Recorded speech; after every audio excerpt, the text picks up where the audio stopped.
Half of the $13 million brownstone belongs to Melissa. You, Olivia, don't count. My mother said it as if she were reading the weather. I kept my fingers around a blue folder. The cardstock had a nicked corner that pressed into my palm like a tooth. The room smelled of lilies and lemon oil. Portraits stared down from paneled walls. We had buried my grandfather an hour ago. And the attorney had barely opened his briefcase before that sentence walked across the carpet and sat in my lap. I am Olivia Carter, 33. A financial consultant who understands trusts, escrow, and the way a signature can rearrange a life. I have a talent for paperwork. It is not glamorous, but it is clean. I grew up watching people pretend to love one another over roast beef and grievance. All those years taught me two truths: ink lasts longer than apologies. And some families prefer a scapegoat with a savings account. Across the polished table, my father loosened his tie. The knot slid like a small dark animal. My sister, Melissa, touched the rim of a crystal glass and smiled with her eyes, not her mouth. On the credenza behind them, a silver tray held a notary stamp, a fountain pen, and the sealed envelope that had arrived by courier that morning. I could hear the elevator cables hum behind the walls. Manhattan holds its breath for nobody. Even grief has to fit between appointments. People murmured condolences, then compared hotels. A cousin asked for directions to a cocktail bar. Someone laughed too loudly at nothing. I stood in that gentle chaos and felt the old quiet settle over me. The one that says you may be present, but you are not included. It is a cold kind of quiet. It keeps you polite. My mother's pearls clicked when she turned her head toward the window. Don't make a scene, she added softly. Like an afterthought, you could frame. Here is the part that matters. The brownstone was my grandfather's spine. The way some houses are, he climbed its stairs all his life. He taught me the creak in the third step and the trick to the front latch. He saved the receipts for every radiator repair and taped them in a ledger that smelled of paper and old winter. When he grew frail, I paid invoices and scheduled the boiler service.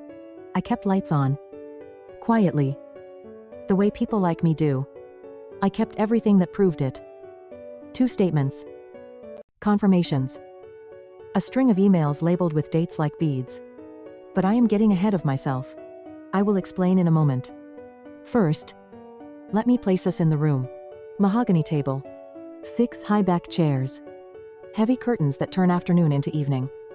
A decanter with 3 inches of amber left. An attorney with a tidy voice and a thin watch. Both set to a kind of mercy. He bills by the hour. On my lap that blue folder. Edges softened by travel. Inside, it copies of the deed, the trust agreement, and a list I had typed at 2 in the morning and printed on heavier paper than was strictly necessary. People like me believe paper can keep us from drowning. Sometimes it does.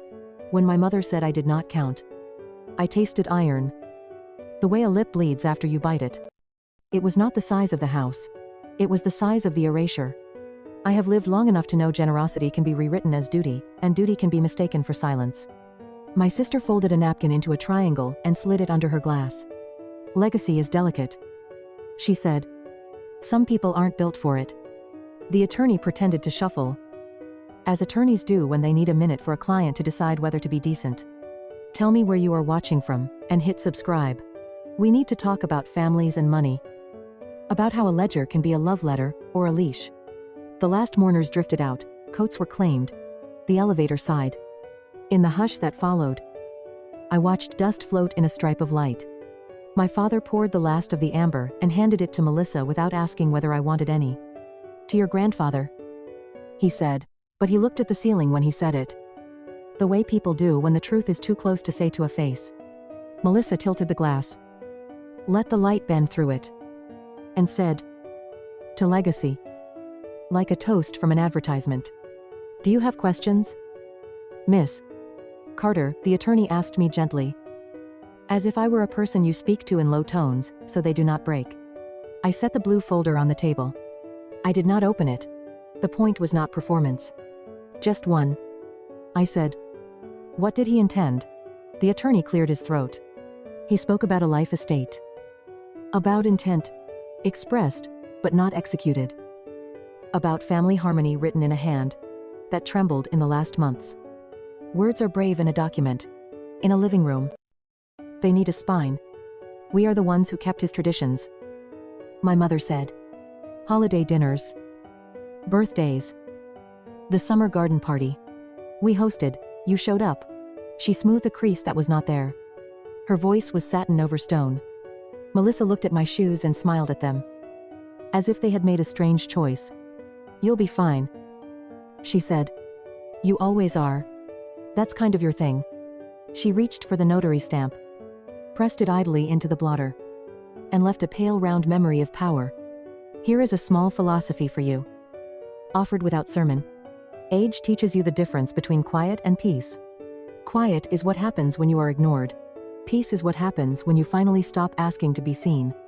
I had not reached peace. Not yet. But I could tell it was on the same block.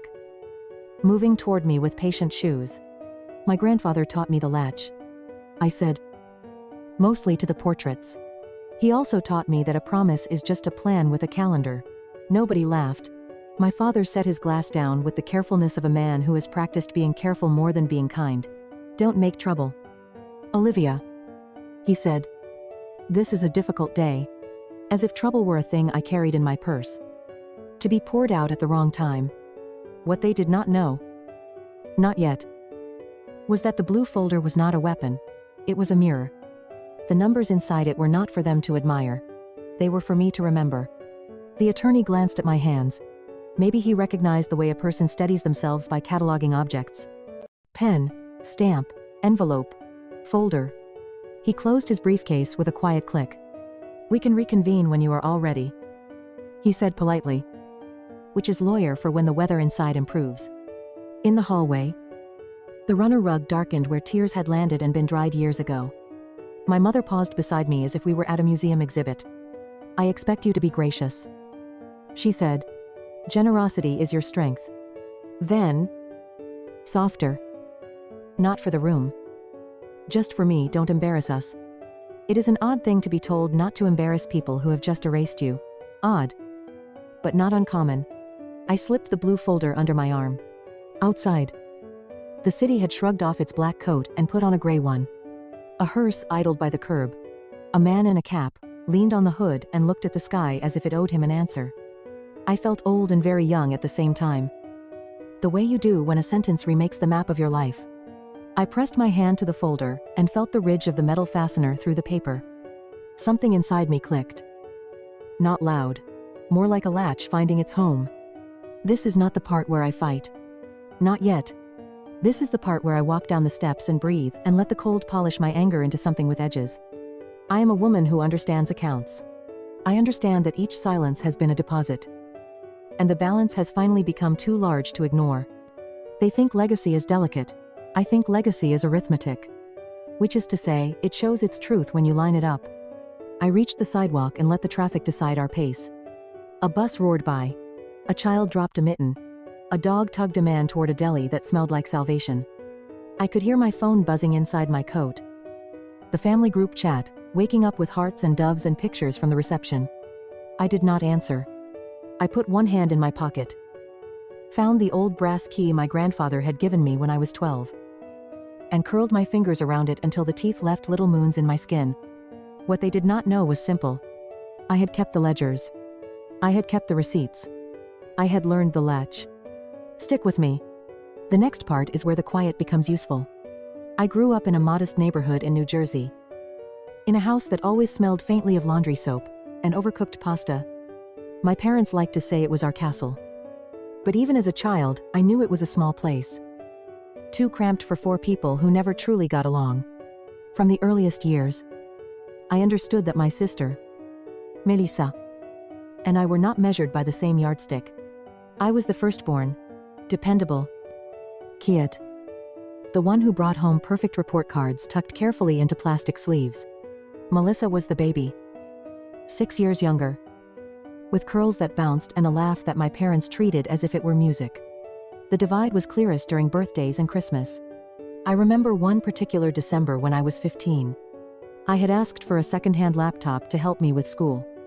Instead, under the tree was a stack of discount textbooks and a sweater, 2 sizes too big. Melissa. who was only 9, squealed as she unwrapped a sparkling Tiffany necklace, real silver. In that unmistakable blue box, my father clapped, beaming at her, and my mother kissed her forehead. I sat quietly, the sweater folded neatly in my lap. It wasn't just gifts. It was space. 2. Melissa had the larger bedroom, the one with the good window and the walk-in closet. I was told, "You're older. You'll be leaving soon. Let her enjoy it." When she scraped by with a C average in middle school, there was ice cream and praise. When I won the regional spelling bee that same year, my ribbon stayed folded in my backpack. My mother's words still echo, "Melissa is delicate. You're strong, you don't need attention." It was said so often that it stopped feeling like comfort and started feeling like a verdict. By the time I reached college age, that pattern was carved in stone. I worked weekends at a local diner to pay tuition, while Melissa, still in high school, was driven to cheerleading practice in a brand new car my parents had financed. She waved at me from the passenger seat like royalty while I tied on my apron and counted tips in crumpled 1s and 5s. I used to tell myself that maybe, once I proved myself, once I graduated, once I built a career, they would finally see me. I imagined the day they'd be proud, maybe even apologize for the imbalance. But that day never came. Instead, their calls began. First small requests, a couple $100s to cover a late utility bill, or help with Melissa's extracurricular expenses. Then larger ones. When my father lost steady work, the mortgage fell behind. By then I was fresh out of school with an entry-level job in Manhattan, still paying off my own student loans. Yet the guilt in my mother's voice, "If we lose the house, where will Melissa study?" made refusal impossible. So I wired money. Month after month, the payments grew, swallowing nearly everything I earned. My life in the city became bare bones, a tiny studio with peeling paint, instant ramen dinners, vacations canceled before they were even planned.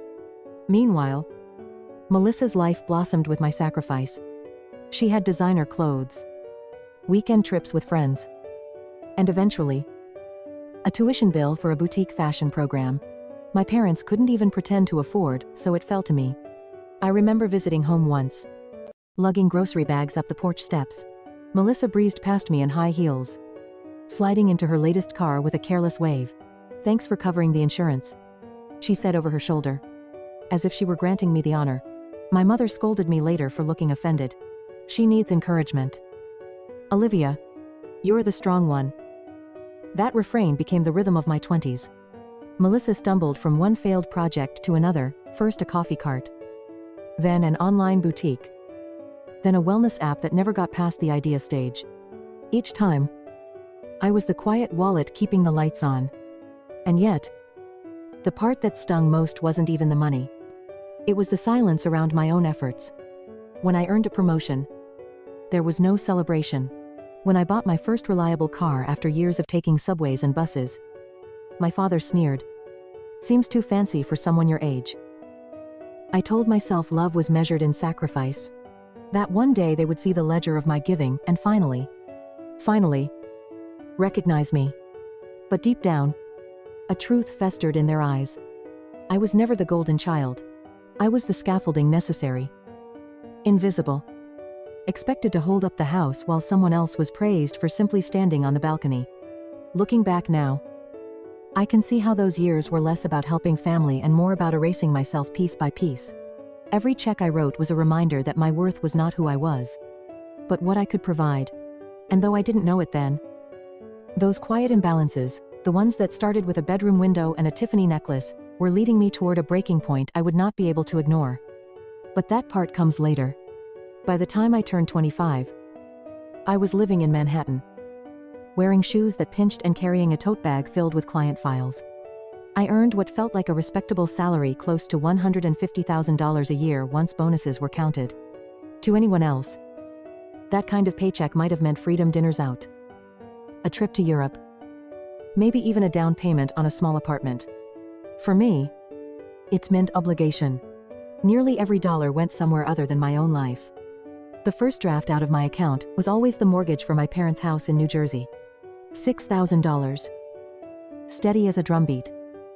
Month after month. Then came the homeowner association fees, 2,000 more. Utilities stacked up behind them, water, gas, electricity. Another 1,000. On average. Car loans for both my parents and Melissa added another 1,200. Health insurance premiums. Family cell phone plans. And even the streaming services rolled through my accounts, like silent thieves. At the end of each month, I was lucky if a few hundred remained for me. I told myself it was temporary. That once Melissa found her footing, she would ease the burden. But Melissa was not built for footing. She was built for leaps and applause. Her first leap was a boutique clothing store. A tiny shop she claimed would bring Paris to the suburbs. It lasted less than a year. Next came a health app that never moved beyond a half-finished prototype. Then a podcast, with expensive equipment, but no listeners. Each collapse left bills in its wake. And each bill found its way to me. Family first. My mother would murmur on the phone. Her voice soft but her meaning sharp. Melissa just needs one more chance. I wanted to believe it. I wanted to believe that one chance would lead to another. And one day, she would finally stand on her own. But as years turned, those chances piled into ruins. And I was the one sweeping up the dust. There was a night I remember clearly. I had worked 12 hours straight preparing a financial report for a client who owned half the buildings along Park Avenue. My eyes burned from spreadsheets. My back ached from the chair. At 11 o'clock.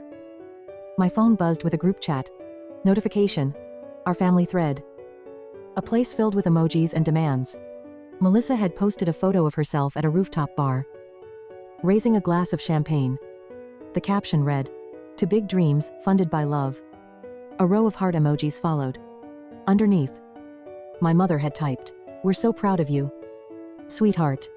My father sent clapping hands. No one mentioned the transfer I had made that very morning. $3,000 wired to cover their overdue property taxes. I sat in my tiny apartment, eating noodles from a paper carton, and felt the weight of the silence. I kept records.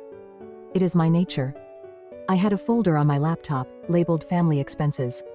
Inside were spreadsheets with dates and amounts: mortgage, utilities, car loans, tuition payments, credit card bailouts. The numbers stretched back almost a decade. When I tallied them, the sum sat heavy on the screen, over $260,000. Enough for a condo of my own, or an early retirement account. Instead, it was gone, vanished into the black hole of obligation. Whenever I tried to talk about it, I was met with dismissal. "You'll be fine," my father would say. "You always land on your feet." Melissa would smirk, sipping coffee she hadn't paid for, and toss off lines like, "That's what family is for." Right, everyone plays their role. Her role was dreamer, mine was provider. I confided in a colleague once. A quiet man named Harold who had been with the firm for decades. We shared a late-night cab after finishing a project. I told him, "Vogue," about the strain. He listened, then said only, "You can't carry people who refuse to walk. Eventually, your back will give out." He looked out the window after that, leaving the words behind like crumbs on a table. Still, I kept carrying. Birthdays passed. Then Christmases. Melissa flaunted new jackets. New ventures. New excuses. My parents cheered. I wired funds. The cycle became so familiar it almost felt like breathing. But in quiet hours, staring at my bank statements, I felt the bitterness hardening like sediment at the bottom of a glass. Each line item whispered that my life was not my own. And though I had learned to swallow that truth, another part of me was growing restless. Because what my family didn't know, what they never thought to consider, was that I kept every receipt. I had the proof. One day, I would need it. I had convinced myself that maybe this year would be different. Christmas has a way of stirring that hope, even when you know better. So I said yes when my mother suggested hosting the family dinner at the Brownstone. "It feels more spacious," she said. Though I knew it was about appearances, about showing off the $13 million property as if they had earned it. I paid for the catering, the wine, even the florist who filled the dining room with white roses and pine garlands. My bank account winced, my parents never noticed. On Christmas Eve, I stood in the kitchen checking trays, smoothing linens, arranging silverware. I had chosen every detail with care, because some part of me still longed to be seen. By 7, the house was loud with guests. Aunts and uncles, cousins with their children, neighbors curious enough to accept an invitation. Coats piled in the foyer, the smell of roasted turkey filled the air. I wore a burgundy dress and tried to look relaxed. When my father called for silence to say grace, everyone leaned in. His voice carried, steady and practiced, Lord, thank you for family, for blessings, and especially for Melissa, whose vision brings us joy. A chorus of amens followed. My name was never spoken. I bowed my head anyway, staring at the blue veins in my own hands. After the prayer, Melissa stood, as if the entire evening were her stage. She wore a sequin dress that shimmered under the chandelier. Her smile was wide, rehearsed. I want to share some exciting news, she began, lifting hair glass. I'm launching a fitness app that will change the market. I only need about $800,000 to get started. And I know with our family's support, it will be a success. The room buzzed. My mother clasped her hands like she was witnessing a miracle. My father nodded, chest puffed with pride. A cousin asked what made it different from the dozens of apps already available. Melissa brushed it off. Details are for later. Tonight is about vision. I could feel the heat rising in my chest. 800,000. After all the boutiques, the coffee carts, the podcasts that had burned through thousands of my hard-earned dollars. Here she was again, asking for more, this time in front of the whole family, daring me to challenge her. So I did. Melissa, I said, keeping my voice steady. Do you have a business plan? A timeline? Investors lined up. She tilted her head, her smile sharpening. You wouldn't understand. Olivia, you're too safe. Too boring. Some of us take risks. The laughter that followed was soft but cruel. My mother's voice cut in sharply. Don't ruin Christmas. Olivia, let your sister dream. That was the moment something inside me shifted. I reached for the blue folder I had brought, the same one that had pressed into my hand at the funeral weeks before. I stood and laid it flat on the table. Conversations hushed. I have kept records, I said. Every mortgage payment, $6,000 each month. Every HOA fee, $2,000. Utilities, another $1,000. Car loans. Insurance. Even the phone plan. For 8 years. I've paid it all. Do you know what that adds up to? Over $260,000. Gasps rippled around the table. Forks froze midair. My aunt whispered to her husband. My cousin's eyes widened. Melissa's smile faltered, then returned. Thinner, now. So what you think money makes you part of this family, legacy does. And legacy is mine. My father slammed his fist against the wood so hard the crystal rattled. Paying bills doesn't make you family. Get out. Silence fell heavy as snow. I looked at him. At the man whose debts I had covered, whose roof I had kept from collapsing, and saw no gratitude in his face, only fury that I had spoken aloud what was meant to stay hidden. I set my napkin down, smoothing it flat. Fine, I said. Let her pay the next $800,000. My voice did not shake. Chairs creaked. Eyes darted. Melissa's face flushed scarlet. She looked toward our parents for rescue. But none came quickly enough. My mother hissed. You are jealous. Olivia, you always have been. That cut deeper than any number. I pushed my chair back, the scrape loud in the silence, and walked toward the hallway. No one stopped me. A few whispered my name, but most stared at their plates, unwilling to meet my eyes. At the door, I paused, turning once to see the table, the garlands, the glittering candles, the dishes I had paid for, the people I had carried. They all blurred into a single image, a family that never wanted me. Only what I could provide. I stepped out into the cold December night, the sound of laughter rising again behind me as if nothing had happened. But what they didn't know was this: I had already decided. This Christmas would be the last time I paid their price. I drove back to my apartment that night, with the heater blasting and my hands gripping the wheel, so tightly the skin along my knuckles turned pale. The city skyline blinked at me, as if nothing had happened. As if my whole world hadn't just cracked at a family table draped in roses and candlelight. I pulled into the garage, climbed the stairs to my small unit, and sat at my desk without taking off my coat. The blue folder lay beside my laptop.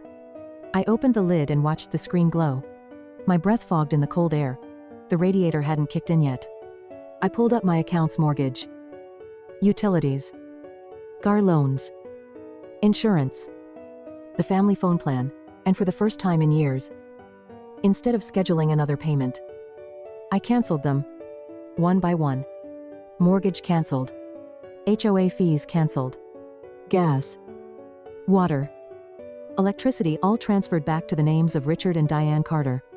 Car loans, I called the lender directly, my voice steady as I gave instructions. Remove me from the account. Bill them. Not me.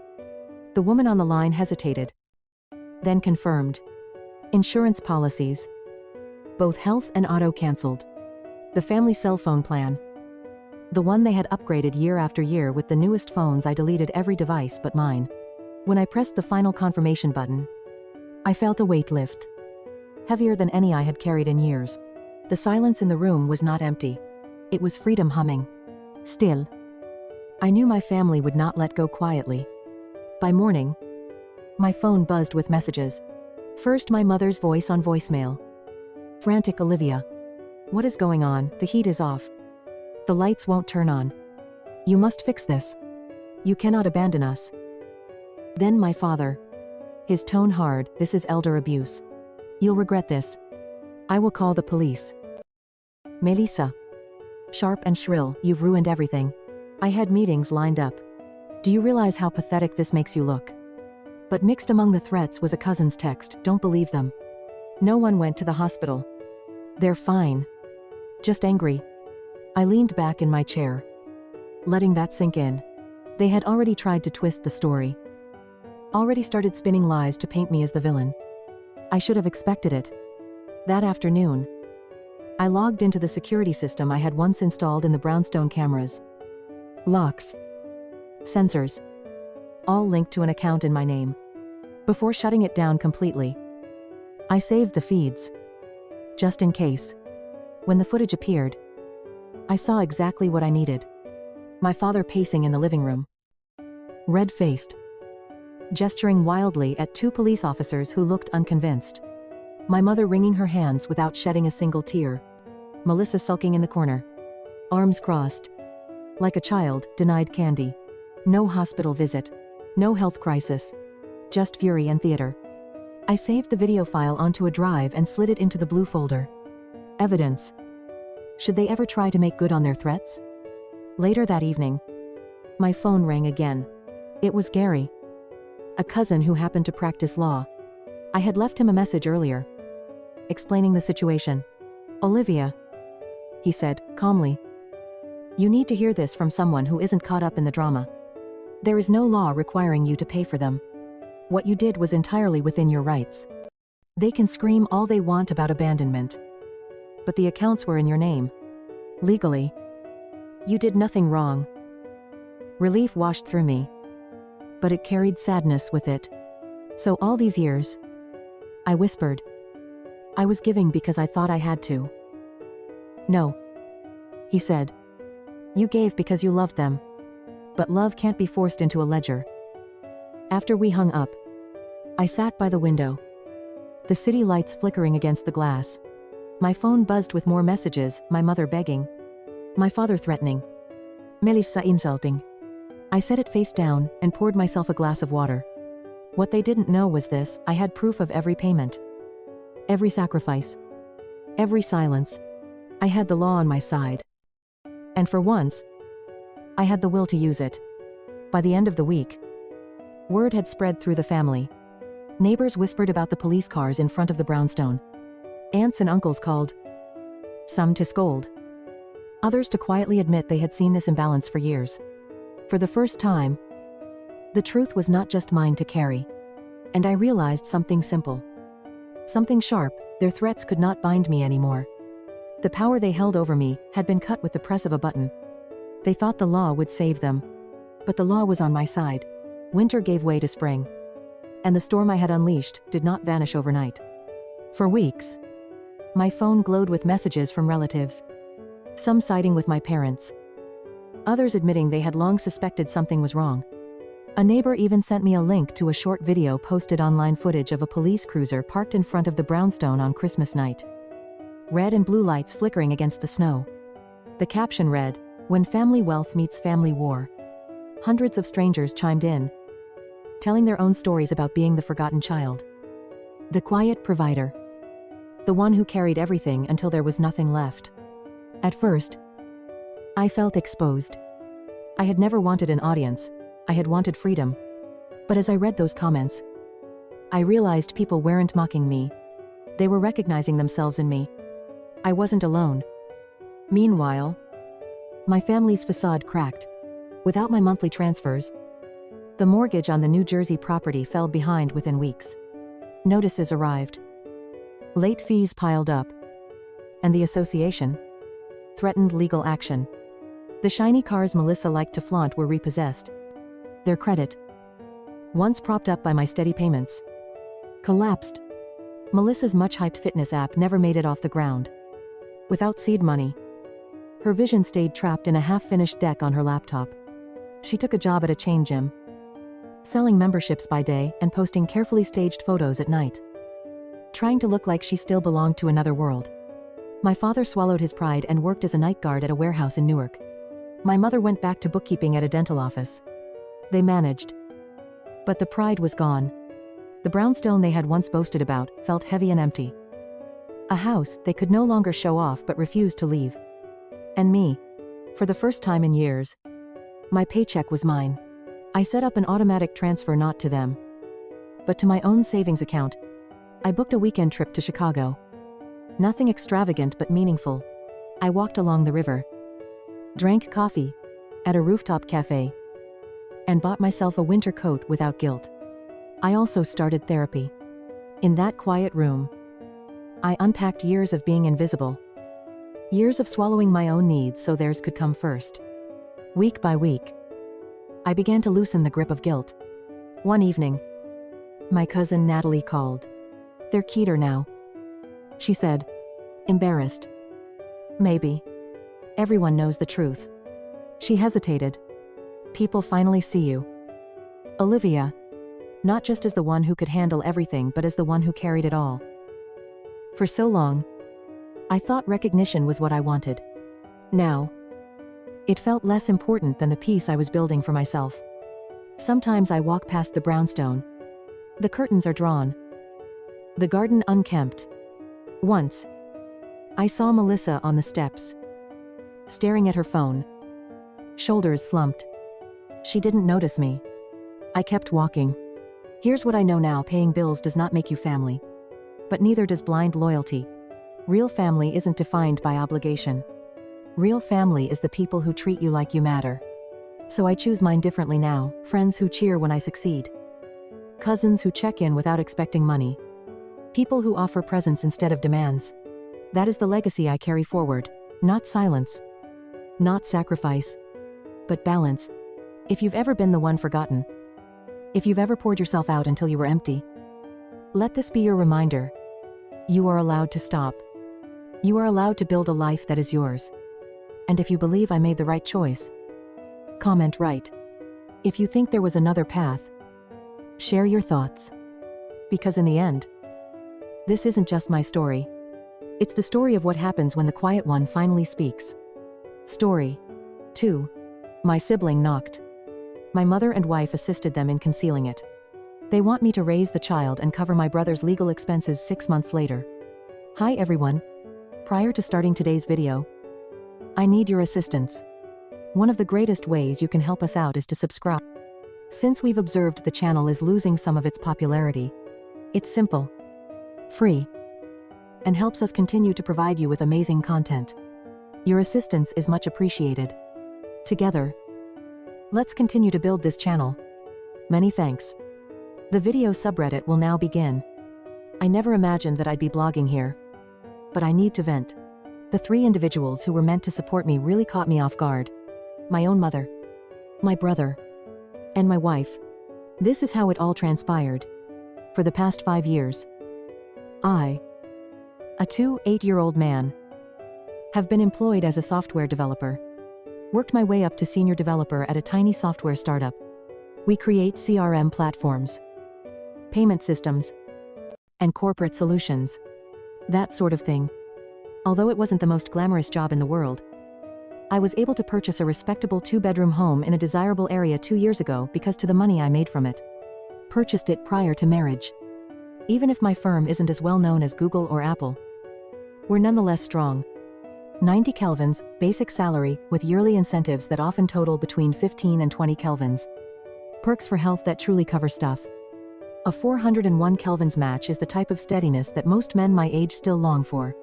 When I initially started, my 42-year-old supervisor, Chester, took me under his wing.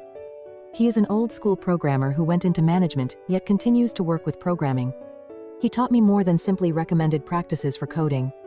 He taught me how to negotiate my pay and handle workplace politics. Helped me manage customer expectations without making unrealistic promises.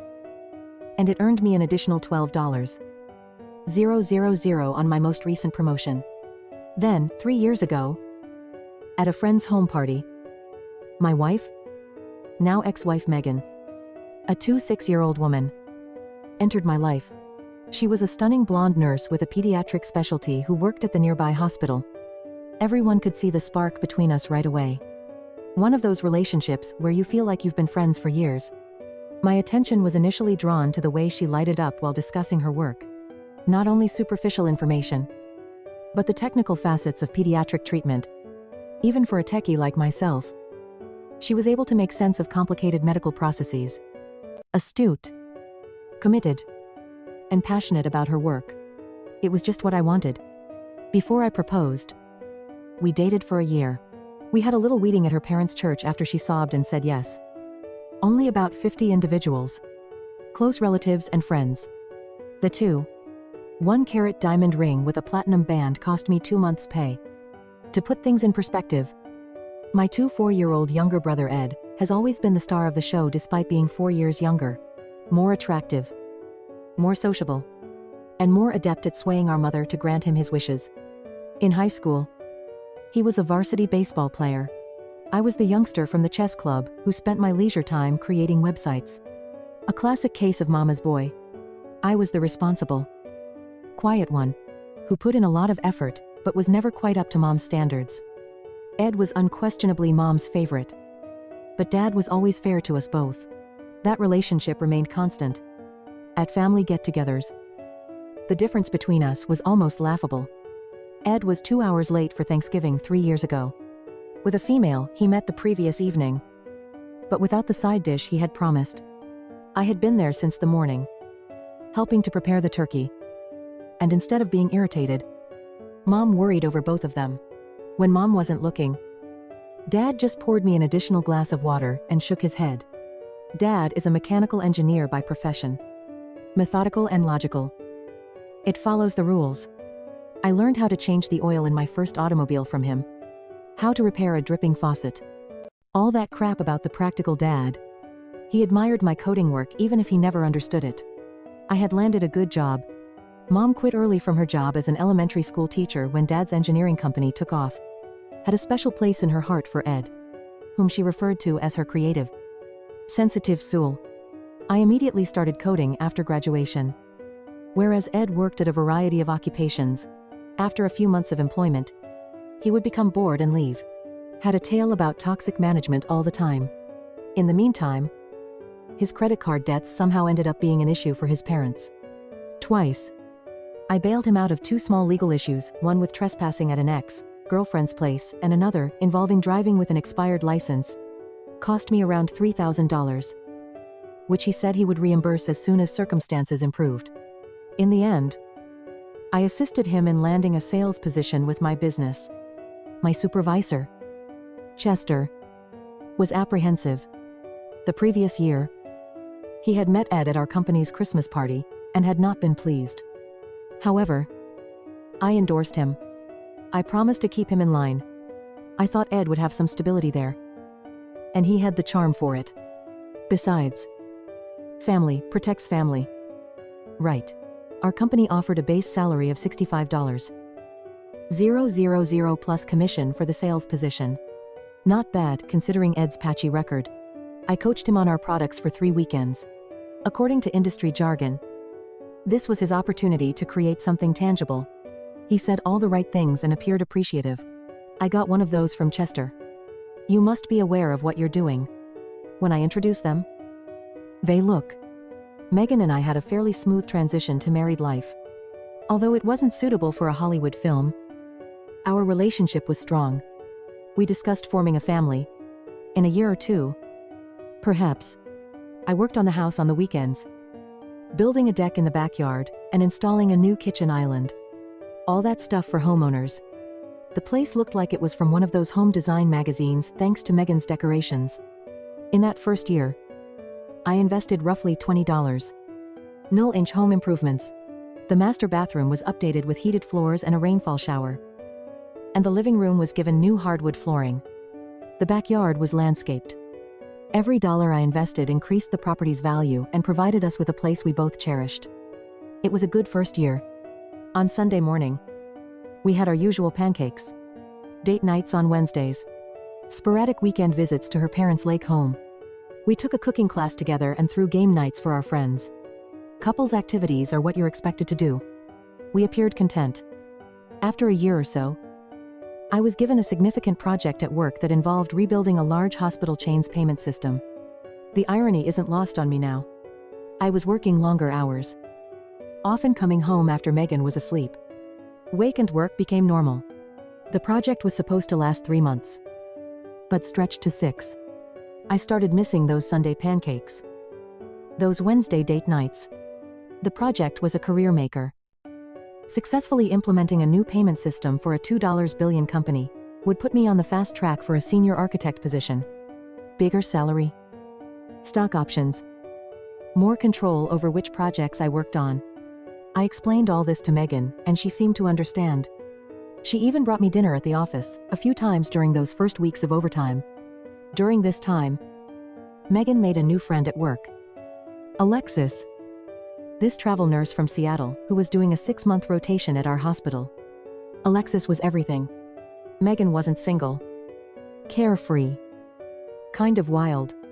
Suddenly, Megan was going out for girls' nights with Alexis and coming home with stories about clubs I didn't know existed in our city. I was too busy with my project to really notice how much things were changing. Things started feeling weird about 4 months before things imploded.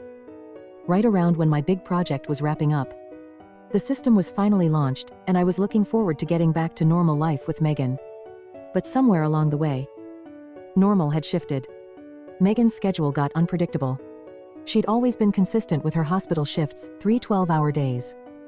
Then, 4 days off. But suddenly she was picking up extra shifts and going out with coworkers more often. When I asked, she'd say the hospital was short-staffed. Or that her friend Amber was going through a breakup and needed support. I checked our bank statements one night and noticed Megan had been withdrawing $200 to $300 in cash every week for the past 2 months. When I asked about it casually, she said something vague about preferring cash. For small purchases and girls' nights out made sense on the surface. But it was new behavior. I tried to reconnect. Suggested we take a weekend trip to celebrate my project being done. She said she couldn't get the time off. I offered to cook her favorite dinner. She texted last minute, saying Alexis needed her help with something. A rational person might have connected these dots sooner.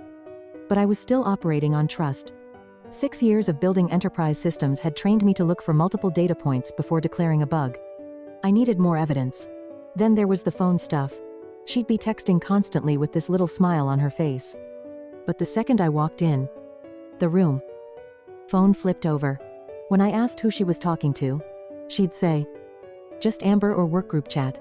After I got Ed the sales job at my company, he started coming to office. Happy hours more. Megan would show up too, saying she wanted to support both of us. There was this one night at Bali's where I got stuck talking to a client who showed up unexpectedly. I was across the room for maybe 45 minutes when I finally broke free. I found Megan and Ed in this deep conversation in a corner booth. Heads almost touching. They jumped a little when I walked up. Ed immediately launched into the story about a potential lead at the hospital where Megan worked. How they were discussing an in with the procurement department. Made sense on the surface. What didn't make sense was how Ed's hand lingered on Megan's arm a bit too long. Or how Megan's cheeks were flushed in that way. I recognized from our early dating days. But again, my own brother, my own wife. I filed it away as an anomaly. Not a pattern. Ed started showing up at our place unannounced. 2. He'd bring Megan these little gifts. Her favorite coffee from that specialty shop downtown. Fancy chocolates or candles she enjoyed.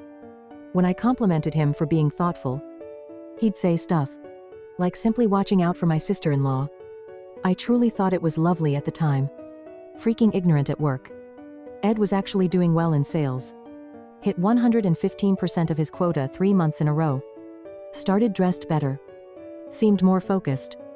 I was secretly happy that my aiding him had paid off. Coworkers would applaud me on clearing stuff out. And I'd get this misguided feeling of brotherly success. Then, around 2 months after Megan started becoming sick in the mornings, I'd hear her in the bathroom at 6 a.m. The shower running to conceal the sounds. One morning, I woke up to check on her. Holding her hair back as she spewed up. I mentioned maybe she was pregnant and she freaked out. Like truly panicked. Said that the hospital was experiencing a gastrointestinal ailment. She made a doctor's appointment right away. But she didn't want me to accompany her. That there was no need for concern. I had been using my calendar to keep track of her cycle. After all, we were purportedly trying for a child. This was the first time she had ever been late by 2 weeks. However, I didn't ask her directly. I assumed she would let me know when she was prepared. Perhaps she was hesitant to share the news until she was certain. Around this time, I went out for drinks with my buddy Kevin, who works in hospital administration. Not at Megan's hospital. I told him about Megan's enigmatic stomach ailment when he inquired about how things were doing. Morning sickness. Dude. He winked as he spoke. He had this strange expression on his face when I told him Megan denied it. Are you two still attempting? I said. Yes. He simply nodded and shifted the conversation. He texted me later that evening. I don't mean to start a fight. But how is Ed doing at your business? I responded that he was meeting his sales goals and performing well. Kevin never gave a reason for his question. At this point, Mom also began to behave strangely. When I was around, she would contact Megan directly, rather than our house phone as normal. Megan would say things like, "Yes, I got that recipe." Or "I'll check that sale." During these calls, however, it felt like the talks went on longer than necessary. Mom exclaimed, "Oh, Josh is home," as soon as I entered the room while they were on speaker. Later, we will discuss. Megan had always been liked by Mom. But they suddenly became close. They would go shopping with each other and share inside jokes that I was not aware of. Even a family heirloom jewelry that had been pledged to my future wife since I was a child was given to Megan by Mom. Mom responded, "Well, she's your wife now. Isn't she?" When I expressed my amazement at this, her tone seemed strange for some reason. One Thursday in April, everything went apart. Megan had a shift at the hospital, so I worked from home. When she arrived home, I had planned to surprise her with her favorite takeaway for supper. After feeling separated for weeks, I'm hoping to get back in touch. I received an email notification at lunchtime informing me that the furniture delivery I had been anticipating was set for tomorrow. I was unable to locate the initial confirmation in my email to respond to, so I had to confirm the time slot. In our home office, Megan and I shared a desktop computer, which I used for personal projects and Megan for her nursing and continuing education. I was signed into my email, but I recalled that Megan occasionally arranged my emails on the computer. While I let emails to accumulate, she was a huge fan of Inbox Zero. I checked Megan's email to see whether she had sent it to a folder after thinking that perhaps she had seen it. The subject line of an email exchange between her and my mother caught my attention at that point. Keep Josh in the dark. I felt sick to my stomach. For what seemed like an eternity, I sat there looking at that subject line. I had a voice in my brain telling me to shut down the browser and respect her privacy. But there was also a stronger voice asking me, what the hell is this about? It felt like I was getting repeatedly smacked in the face when I began reading the thread handshaking. My mom and Megan exchanged emails 3 months ago on how to conceal Megan's romance with Ed. The initial communications were ambiguous. Mom asked Megan whether she was certain about this course of action and cautioned her to use greater caution around Josh. But they soon got to the point. In reality, Mom was giving her guidance on how to hide it. When to report for hospital shifts. What justifications to make. And even how to meet at her house when Dad was away playing golf. You have at least 4 hours because Frank always plays 18 holes on Thursdays. I read one email. To help Megan and Ed scheme behind my back. Mom had made a comprehensive itinerary of when Dad would be out of the home. The bomb came next. The pregnancy was the subject of the most recent correspondence. They weren't sure if it was Ed's or mine. But Megan's doctor verified that she was 2 months pregnant. We were in the same time frame. After I indicated that the morning sickness may be pregnancy, Megan sent me a panicked email. My wife was being told to pass it off as mine by my own mother. In any case, Josh wouldn't be harmed by what he doesn't know. And he would be a better father nevertheless. It was like reading a conspiracy thriller during the entire chat. They had backup plans, time-stamp specific alibis, and even a shared calendar where they kept track of my work schedule and scheduled our meetings appropriately. What irritated me was how methodical everything was. This was more than a careless error. The 3 individuals who were meant to love me the most were involved in a planned, ongoingly. I was physically ill. I must have spent hours reading these emails while seated at the computer. It was more terrible than the last one. I was looking for something, anything that would explain that this was all a sick joke. A mistake. Or something else entirely. No. It was brutally obvious. I saved all of the screenshots I captured on a flash drive. I then placed the most damning ones in a folder after printing them out.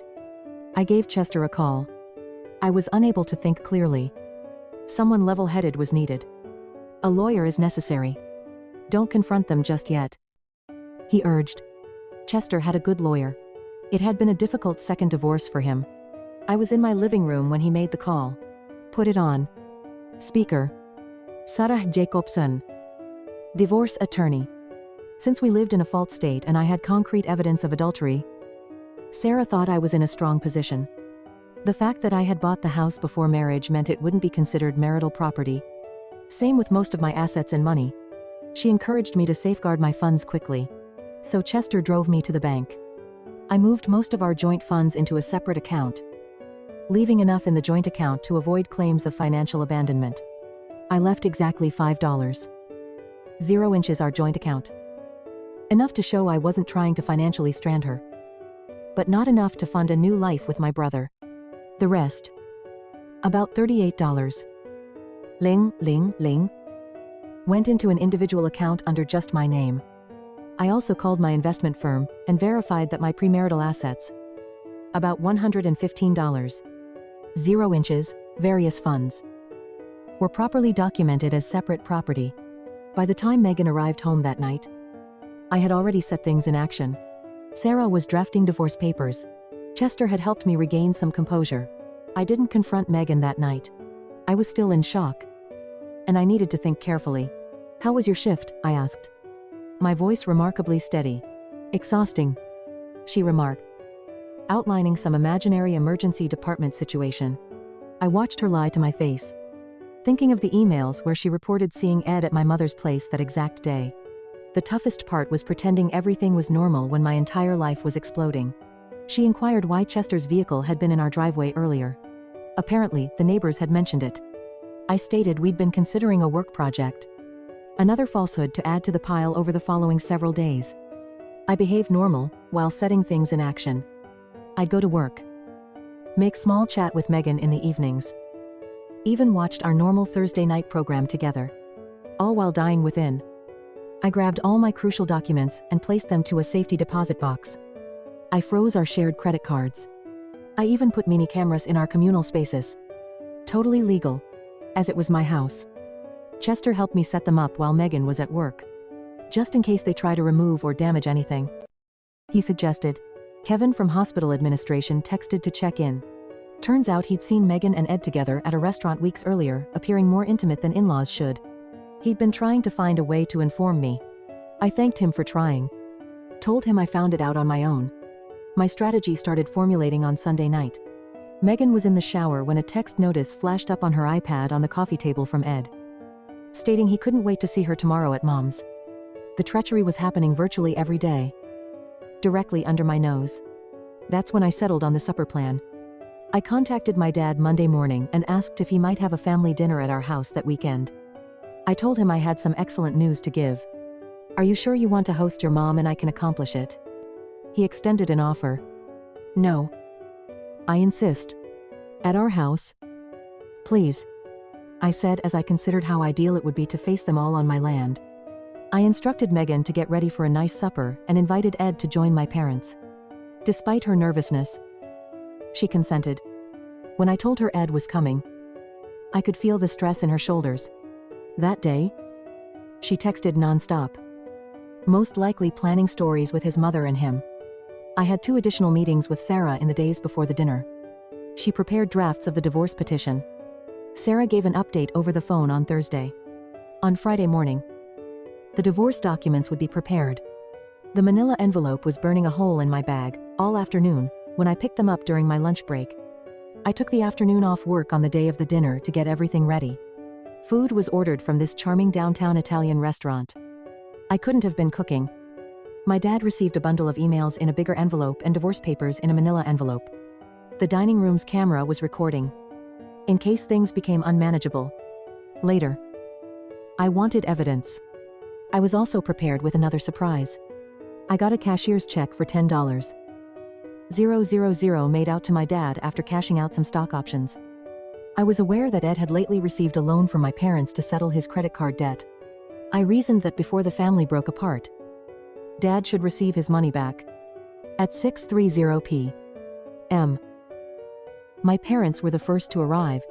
Mom inquired where Megan was right away after giving me this strange, tight embrace. She's preparing herself upstairs. My voice was fairly steady as I spoke. Ed arrived last. At 6:45. I wanted to smack him right away because of his arrogant smirk. As if we were still friends. He slapped my back and gave me one of those bro embraces. It took all of my self-control not to respond. I got Megan this blue outfit for our anniversary, and she walked downstairs wearing it. We all took a seat for supper. I maintained my composure while chit-chatting about work, the weather, and my father's golf game. Mom continued to look anxiously between Ed and Megan. Megan moved her food about her plate, hardly touching anything. Dad raised his glass after the main meal. So tell us about the happy news you wanted to share. Grinning, I took out the manila envelope from beneath the table. I do have anything to share.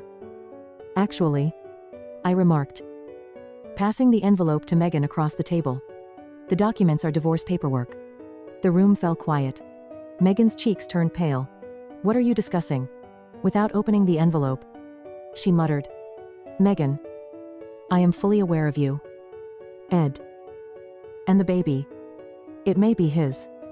About your mother helping you conceal everything. Despite my inward rage, I maintained a steady tone of speech. Mom gave a sharp gasp. You have no right to accuse them of this. Megan would never do that. I took out the second envelope and gave it to my dad, interrupting her. Mom and Megan exchanged emails about the affair and how to keep it a secret from me. Lasted for a minimum of 3 months. Dad began to read, his hands shaking. He lost the color in his face. Ed abruptly knocked his chair over and sprang to his feet. It was not your place to read her correspondence, he yelled, as if it were the true offense committed here. I believe I had every reason to suspect my wife of being unfaithful to my brother and perhaps carrying his child, I said, maintaining a level voice. Megan, how long were you going to keep that a secret? Did you simply pretend it was mine? Megan started crying. It isn't what you believe, she cried. I cherish you. It was an error.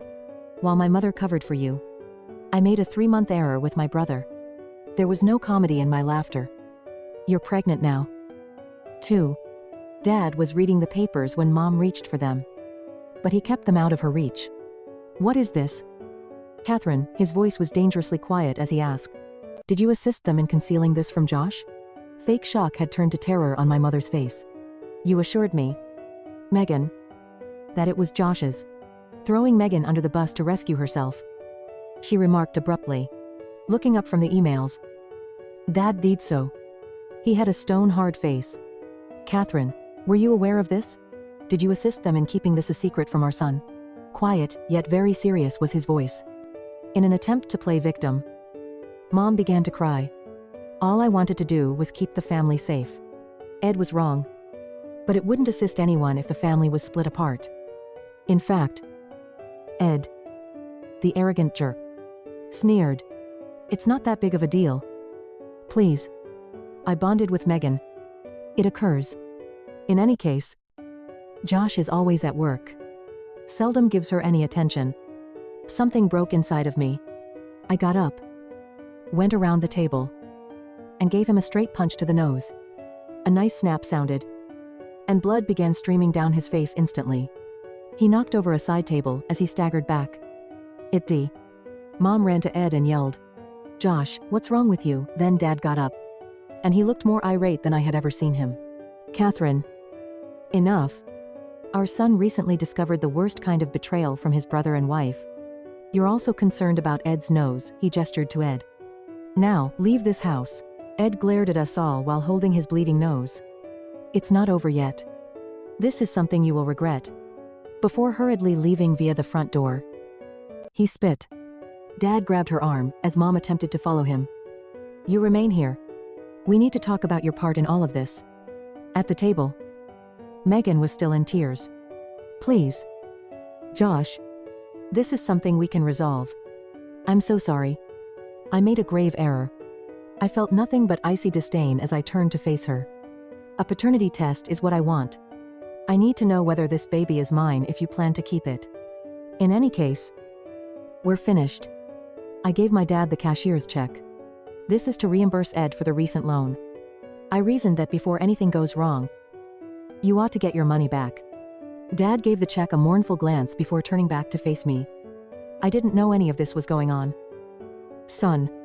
In a desperate attempt to defend herself, Mom said that she only wanted to keep Ed safe and that, while she knew it was wrong, she believed it would only be a phase and that she didn't want to hurt me. It didn't sit well with Dad. Get your coat, he said, after my parents departed. They were departing. It seemed like hours passed while Megan and I sat in quiet. At last, she said something. Now what? Right now you now gather your belongings and depart. I own the house. It is not a part of the community. You have till tomorrow to decide your course of action. It won't be here. Though, after giving a hesitant nod, she headed upstairs to pack. The ruins of what I believed to be my life were all around me as I sat at the dining table. Having an oddly peaceful feeling, I had made it through the worst that had transpired. From now on, everything will be rebuilt. The weeks that followed were a haze of paperwork and legal sessions. In order to stay with a buddy, Megan moved out. Interestingly enough, not with Ed. The day following the supper, I had replaced the locks. As soon as it was safe to do so, the paternity test was planned. Megan nodded without protest. I believe she had a secret wish that the child would be mine. I'm thinking that may make a difference. Ed had the audacity to call the police and report the punch. And 2 weeks after the meal, I was issued with a minor assault complaint. Sarah, Melaver, wasn't too worried. First offense, emotional provocation, and lack of a weapon. Although it isn't a defense in and of itself, it could be important for punishment. She made it apparent that the attack would not be disregarded by the court. However, context could be on my side. Our hearing was 3 months later. Playing the victim like an expert, Ed arrived with his arm around Mom. Sarah accompanied me, and Chester and 2 other character witnesses from my job attested to my track record of professionalism and self-control. The court heard testimony detailing the events that preceded the incident, assessed the occurrence, and accepted some background information about the affair not as justification, but as background. The court ultimately convicted me guilty of simple assault and fined me $500, stating that the crime was a one-time reaction to a very personal betrayal. The judge wasn't holding anything when she said, "I let emotions get in the way of better judgment." But she also hinted that Ed was lucky that things hadn't become worse. Mom seemed ashamed. Ed scowled as if he anticipated a round of applause. I thought the $500 was well spent. The day the assault charges were filed, Dad gave me a call. He was enraged. At Ed. Not at me. He informed me that he had already started the process of completely removing Ed from his will. Mom reportedly had a total breakdown when she learned, vowing to leave Dad if he carried out the plan. She may leave, he informed her. But she should know that if she picked Ed above our family, I would make sure she received nothing. Dad said that to me. Get her to stop talking quickly. My dad's financial situation is serious. Smart investments. 30 years at his engineering company. Assets in real estate. It makes sense that when Dad threatened to cut Ed out, Mom freaked out. This whole event exposed Mom's true nature. Ed had been brought up to believe he was infallible by her. And now she had to deal with the fallout from producing such a conceited jerk. At least she would quit publicly defending Ed. According to Dad, who stated she was still wailing and moping about her family's disintegration. A week after the supper, Dad stopped by the house. He assisted me with repainting the living room and master bedroom by bringing his tools, removing any trace of Megan's interior design decisions. "You're managing this better than I would have at your age," he added, placing his hand on my shoulder after we completed working without any conversation. "You have my admiration." He had no idea how much that meant. After taking a week off, I returned to work. Chester had informed the staff that I needed space since I was juggling family matters. He had moved my desk to a different floor from Ed's section by the time I got back. Well done. Chester also placed Ed on a performance improvement plan, citing ethical issues in his file. As I later learned, although it isn't illegal to sleep with your brother's wife, Chester managed to make Ed's job more difficult without going against the law. My dad felt entitled to know what his daughter had done. So he told Megan's devout parents everything. It devastated them. Her father apologized over the phone, stating they had brought her up better than this. They informed Megan that unless she returned to God, she would not be allowed in their house. I couldn't blame them for being dissatisfied. But it was very harsh. Eventually, Ed and Megan rented an apartment together. But they didn't seem very happy. Based on what I've heard, their sole guest was Mom, who crept over when she assumed Dad wouldn't be looking. All three of them were removed from my life, banned their emails, changed my phone completely, and so forth. The only family member I still communicate with is my dad. The results of the paternity test were returned. It wasn't my baby. It was a relief. In a sense, a fresh start with no biological bonds to uphold. After then, the divorce process proceeded without incident. The paternity test confirmed that it wasn't my child, and the adultery was verified. Megan received very little since we lived in a phony state. I retained the majority of our assets, including the property and my retirement savings. She didn't resist at all. I believe she was aware that she had no justification. After hearing the whole tale, our buddies largely agreed with me. Some made an effort to remain impartial, stating that every story has two sides. But they soon vanished. My true buddy took charge, asked me to join them for dinner, kept in touch, and prevented me from isolating myself. I immersed myself into a new project, redesigning the claims processing system for a large insurance business. The 70-hour work weeks let me forget about everything. Chester began preparing me for the role of technical director. Quicker progress than I had anticipated. But I was prepared. In addition, I shed the 15 pounds I had put on during my marriage by joining a gym and hiring a trainer who kicked my ass 3 times a week. Gain muscle. Resumed running. Completed a half marathon. 6 months following the separation. For a long time, dating was the last thing on my mind. I wasn't prepared when friends tried to set me up. Problems with trust don't go away quickly. I was doing well 6 months after everything happened. The divorce was completed. In addition to getting a promotion at work, the assault charges were resolved with a minor fine. At last, the house felt like mine once more. I completely demolished the master bathroom after renovating and getting rid of anything that made me think of Megan. New fixtures and tile. Everything is new. created a home gym out of the guest bedroom. In the living area, a unique entertainment unit was constructed. The home turned into a project that occupied my hands and helped me concentrate. When I finished, it didn't resemble the apartment where Megan and I had shared a residence. My financial situation was better than it had ever been, along with a $20,000 pay increase. The promotion included stock options.